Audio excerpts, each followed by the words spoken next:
Hello, everyone, and welcome to another edition of Maybe Trust the Tape. Let me see if I can reach my buttons. My name is Jeff. Oh, wow. And of course, we say, Hey, Bry. Hello, Jeff. got the hey, Bri. Yeah, I'm in an Airbnb in New Orleans, and the Wi-Fi is just open. There's not even a password, so I don't even know if the internet's going to work. And Brian is already at Radio Row, where I'll be once we're done, and I go actually get a credential and hope that I'm there in time for my show, the DLS Cowboys podcast. So I will be joining you shortly. But hello, Brian, and welcome to New Orleans. Thank you, Jeffrey. How you doing there? Everything good?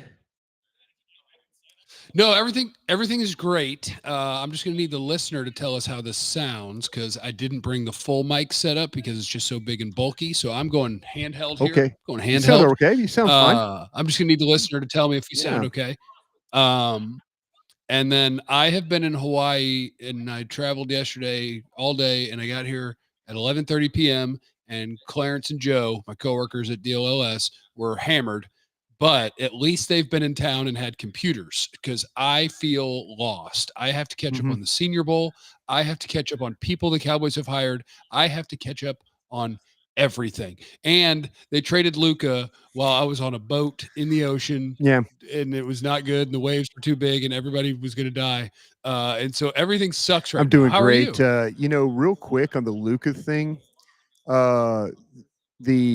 it's interesting when you start to hear things, and it's not one of those negative things about trades and stuff like that. I mean, they have their reasons for why they did what they did, but it's interesting to hear when they say, "Listen," and this really has to do with the athlete of today, the pro athlete of today, and You mean Luka being fat? the thing about it is Luka has his own medical team. He's got his own trainers. He's got his own therapists, things like that. And what today's modern athlete, they have enough money where they can afford to have all the staff that they need to in order. LeBron James is talking about spending over $1 million a year just on his training work and stuff like that. So the one of the bigger problems with Luka and the Mavs was the fact that Mavs felt like that he could have been back several weeks ago if the physical therapy and all was done the right way with the calf. And so what they have is a situation where they have Luka has his own staff, the Mavs have theirs, and so you have these crossroads where, like, listen, we can get the player back, and Luka's staff's like, well, no, we're going to take our time and do it this way. And Luka has never been a guy that, if you follow the NBA, I mean, Luka is one of the greatest players to ever play, but Luka's not a guy that's always going to be in shape. So, his strength staff, not always going to push him. His medical staff, probably not always going to push him. And, there's some legitimate concern by the Mavs and talking to folks over there that he's due the Supermax contract from the Mavs, and they just weren't comfortable paying the Supermax contract. And people talk about the trade and what they got back with Anthony Davis. To them, it's more important. I'm just going to tell you what they say. It's more important that they got a player that's an all NBA player now than 3 draft picks in the future. That's their, they feel like that they are built to win now and not win 5 years from now. So that's their rationale. And yeah, we don't, I mean, listen, nobody likes, nobody, if you're a fan of the Dallas Mavericks, nobody likes this, but from a front office standpoint, when you start to talk about, do we trust the player's health? Do we trust his conditioning? Do we trust having to continually work with a staff that's not going to push him and he's not going to listen to us? I think there's some thought about that. But, also they like, to them, they think that having Anthony Davis right now is more important to them than potentially having somebody from Duke or Kansas in 2027 or 2028. All right, Brian, we're going to get you on the DLLS Mavs show. And people say that my voice is not synced up with my mouth moving. That means that I have crappy Wi-Fi, and I'm excited You about look fine that. to me, though. You're moving along good yeah. with me. You're moving along good. Yeah. Oh, sweet. Trading a top 3 NBA player at the age of No. 25 for a guy who's about to turn 32 is dog shit. But anyway, no, but I don't care. I don't care. Not that I don't care. I do care. But we're going to talk about the Cowboys, damn it. Sure. That's what we're going to do. Because here's what I've seen on the internet that I need you to confirm for me. The Cowboys' new offensive coordinator, who, like, there are people like Brian who probably already knew this guy's name, the other Klayton day. Adams. See, I had never heard of him. Klayton Adams, but then I see the hire and I see what people have to say about him. And you look at what the Cardinals have done in the running game, and it sounds like what happens a lot in the NFL. In the case of Brian Schottenheimer as a head coach, if he's the head coach and he's calling the plays, well, now you have an opening at offensive coordinator that you can use to poach somebody that maybe isn't your offensive coordinator. You're hiring somebody to fix your offensive line or improve your offensive line and using that title away from somebody. And that's just my initial instinct of what's happening. But I know nothing about the guy except that the Cardinals running game is better than the Cowboys running game. And it's not like they have a dominant offensive line. So it sounds like a good hire. No, Jeff, and actually, I met Klayton Adams the other day and ran into Matt Eberflus as well. So got kind of a double dip there for Cowboy coverage and stuff like that. Yeah, what are we doing there? We answering phone? We're doing phone. I had an alarm going off because we talked about doing this at 8:30. And so I had an alarm at 8:15 to make sure that I sent you an invite to this show, Brian. I got you. I was traveling from 7 a.m. until 11:30 p.m. yesterday from Hawaii, Vegas, here, and then I had to walk into an Airbnb where Clarence is drunk. Look, I'm fighting over here. No, you're doing great. Hey, but no, Klayton Adams, and you mentioned it, and his background of where he's been, at Stanford, he was with David Shaw. David Shaw is one of my favorite coaches I've ever worked with. He was head coach at Stanford. Jeff, you and I have watched plenty of Stanford tape over the years and remember how Stanford will sit there and play with like 7 offensive linemen. They'll put a 320-pound lineman with a number 89 jersey on, and so there's something about the physicality. But you look at overall and where with Klayton Adams and how they run the football, outside zone, inside zone, pin and pull. They are really balanced in the way that they execute their offense. I mean, you could go and look through the metrics, and everything is right at about between 16 to 18% of like, okay, we're going to run inside zone. Okay, 16% outside zone. Okay, and what that tells me is that when you get that type of running game, your ability to, if somebody tries to take something away from you, okay, we're not going to let you execute inside zone. So what we're going to do then is now we're going to adjust to, we'll go to our counter game. We'll go to our pin and pull stuff. Or if you try and take away the counter stuff, okay, we're going to go back to inside zone, or we're going to. He is really balanced in the way that the Arizona Cardinals ran the ball this past season with him as the offensive line coach. Brian, can I tell you how much I love a good pin and pull? Oh no, pin and pulls are the best. I love a good pin and pull. If you're at home and you don't know all of the football terms, just picture your left tackle. They snap the ball, and he gets to just smash in this way at a defensive tackle who's not ready for him. He's thinking the guy in front of him is going to block him, but no, that guy's leaving because the tackle's going to smash him in the side of his head. And this guy's coming around this way to kick out somebody that's smaller than him. And here we go. And we're off. A good pin and pull is beat only by a hinge block. Hinge blocks are rockset. You are all about the hinging stuff. We love a good hinge. I got the actual numbers. I've got the actual numbers. I pulled them up on my phone. I wasn't checking my messages. I was looking on my phone. Inside zone. This is last year for the Arizona Cardinals. Inside zone, 170 rushes. Man blocking rushes, 156. Outside zone, 152. Counters, 138. Pull lead, 123. Power, 55. Sneak, 20. Trap, 19. Trick plays, 18. Draw, 9. And fullback run, 8. So what you do is you look at the percentage of the offense. That's 19%, 18%, 17%, 15%, 14%. So see, there's just not one thing that they lean on, that Arizona leaned on. They leaned on a lot of different ways to run the football with James Conner, and also, with their quarterback as well. But that's very encouraging to me, that there's all these different levels that this coach has been able to implement as far as a NFL run game package. I love it. The other thing that Jeff is not caught up on, and will dedicate this week to, when I'm not drinking or trying to track you down and make you go eat crawfish or gumbo or anything else that they just cannot make in Dallas decently at all. If you know of anywhere that can make decent gumbo in Dallas that's not made at somebody's house, please let me know. Crawfish, don't worry about it, because we'll handle that. Got that covered. We got that one covered. Yeah. Daytona 500. If you want to come over, that's my buddy Mitch's Super Bowl. We'll be boiling.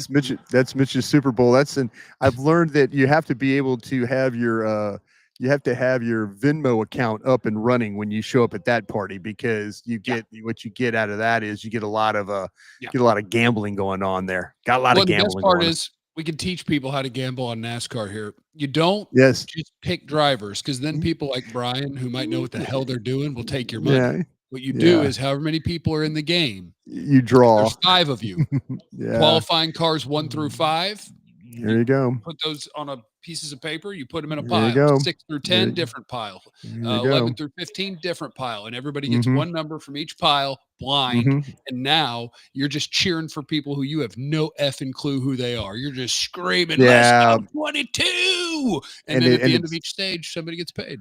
Yeah, I can't believe how many times I've been to your house for these Daytona 500 parties, and walked out of there about $75 lighter. And then somebody's wife or girlfriend, wow, I've never watched NASCAR before. And it's like got $125 in their pocket, because they had Joey Logano in stage 2. That was the winner for, $50.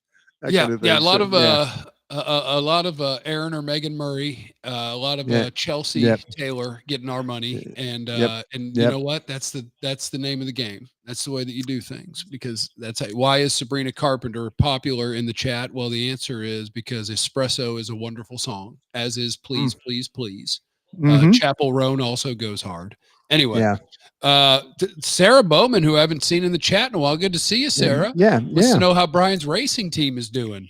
Yeah, we were running. We're in the IMSA. Thanks for asking, Sarah. We're in the IMSA series, which is if you've ever seen the movie Ford versus Ferrari, that's my buddy Stephen Thomas has got a team, and we run the LMP2, which is right below the top level. We were right in the second level. We're with our LMP2 car.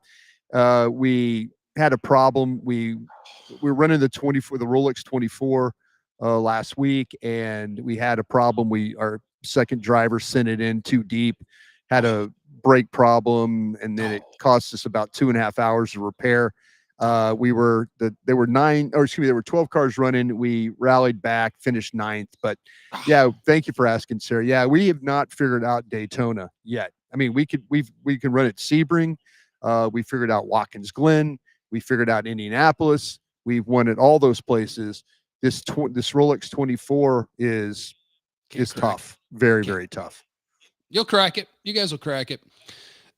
Rick wants to know, since the Cowboys have multiple 5th round picks, can we get a look into who might actually be there for the Cowboys? Yes, next month. If you're looking for 5th round guys, next month, I got you covered. Brian might be closer than I am, but I'll hammer through a bunch this week, and by the end of February, I'll have all that I need. I'll have 200 and something. We'll be ready to rock. It's funny. It's funny, Jeff. I did see, I've looked at a couple of guys actually that have fallen. Matter of fact, and I don't know if particular some people kind of might have him as a 3rd, 4th round guy, but this Keeman Rucker from North Carolina, that's an edge guy. I watched him this morning. I have him as a 5th round guy, and then also there's Monaheim, the center from USC. I have ripping off 5th round grades on February 3rd. Yeah, and then also too, I looked at Blake Miller, and let me see where I have on Blake Miller here. Blake Miller is a tackle from Clemson. I have him in the 5th round as well. So those are Clemson tackle, a USC center, and then a North Carolina edge rusher that might be a 4th round, but I put him in the 5th. I've only got one guy that I know is, at least according to what everyone tells me on the internet. All I can do is put guys where I see them because I don't remember why I watched him, what brought his name to my attention, but I watched Texas running back Jadon Blue or Jaden, I don't know. Yeah. And I put him in the 3rd round, and I didn't find him on anyone's rankings No, anywhere. So he must have been a no. surprise declare, and people are going to have to catch up. But I Yeah. mean, he kind of got benched for fumbling for a bit, but whatever. I can fix fumbling. What I can't fix is, can you make gigantic plays for me all the time? And He Jaden can, Blue yeah. makes big ass plays all the time. So the Texas running back, if you could get him on day 3, he's mine. Yeah, there's a lot of quality in these running backs too. I mean, it's going to be depending on what you do mock draft wise. If you pull one off, I mean, the other day, I know Bobby and Vaj and I had a chance to draft Genty, and we didn't. We took Simmons, the offensive tackle. Timeout. You let Bobby on with you and Vaj? Oh no, I'm sorry, Zach Wolchuk. Did I say Bobby? I meant to say. Oh yeah, Zach you said Bobby. You can't put Bobby in that environment. He's not built for it. Wooly Bully's built for it. Bobby's not built for it. Bobby was supposed to be on the show, and he had something come up. So, my man Bobby always has something coming up. So get ready for some Aisha Morrison showing up on some of these draft shows. Probably get ready for that. Yeah. There you go. Yeah, that'd be good. Senior Bowl wise, was there, because I literally have to catch up on everything from the Senior Bowl. Haven't seen a single practice, anything. Is there anybody, like I saw some highlights, like the people who were voted? No, that was good. MVPs. Yeah. One of the ones that I'm interested in is TCU's Jack Besh, who I had as kind of a 3rd rounder. Am I going to end up too low on him? I got him in the 2nd, the bottom of the 2nd. I mean, that's kind of really where there's these receivers, and man, I always trust your eye on receivers. You have a really good understanding of these guys. And, I've got like Golden and Williams from TCU, Ayamanor from Stanford, Besh. Those are all kind of my 2nd round guys right now. And then 3rd round guys are Harris from Ole Miss, Royals, who had a really good week there from Utah State.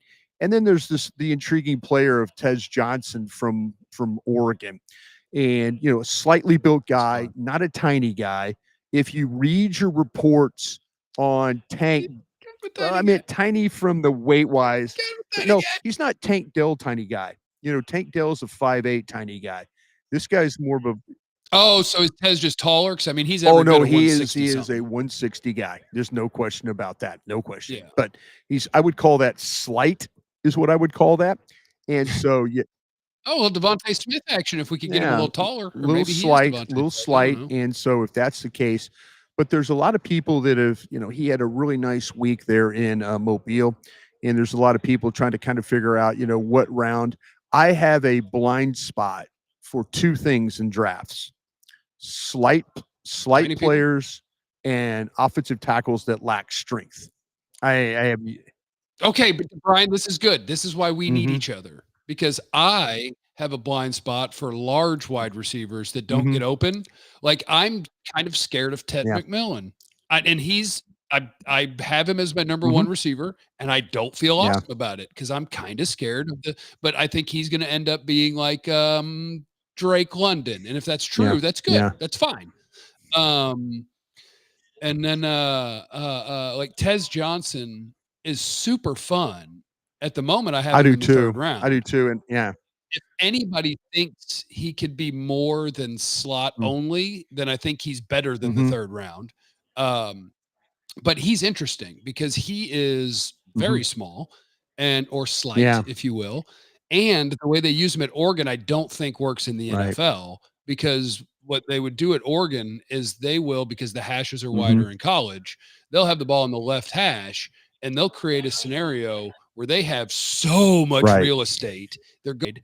And Tez Johnson has 40% of the field to beat one guy on. And you can't really create that same thing in the NFL, but I do want to see his Senior Bowl stuff. I saw some of the highlights and it looked like he was separating easy in the one-on-ones.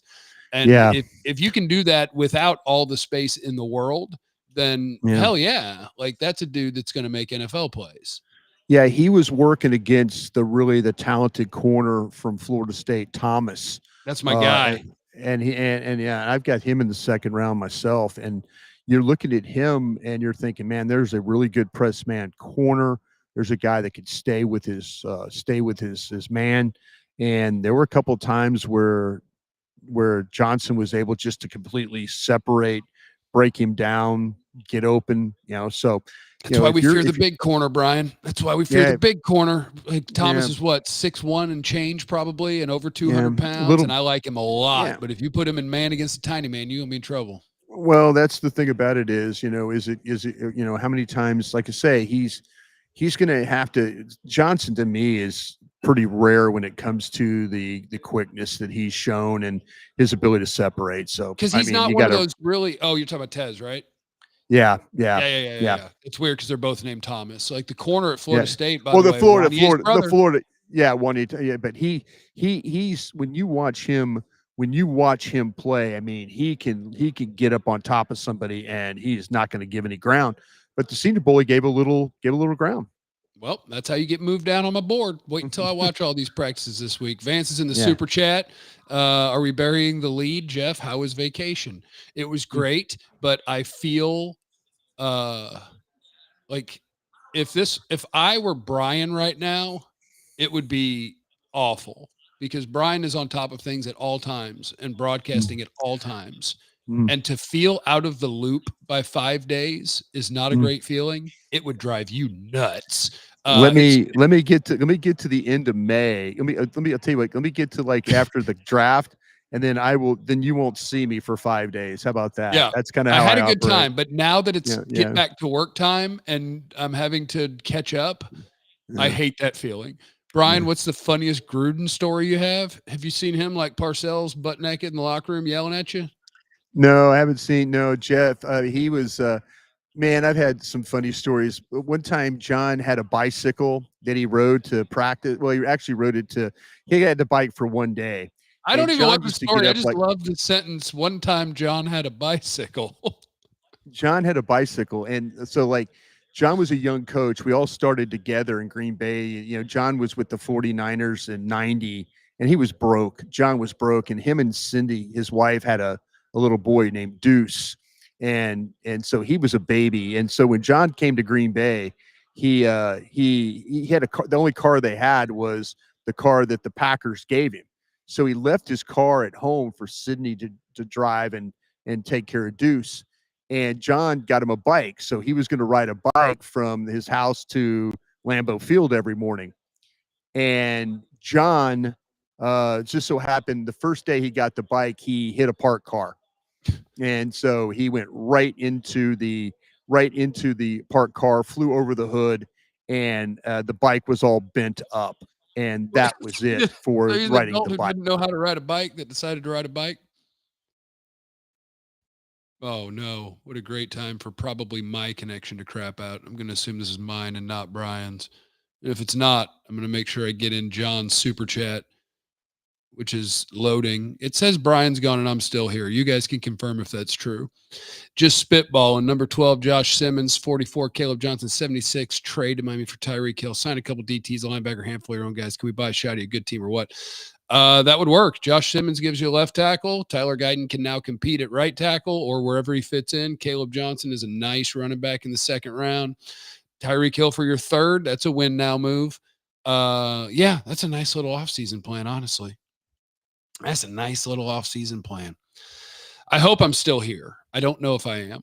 You guys can tell me, but it also doesn't matter because I don't have my credential yet, and our show is in a couple hours. So I have to walk my ass over to Radio Row because we in New Orleans, baby.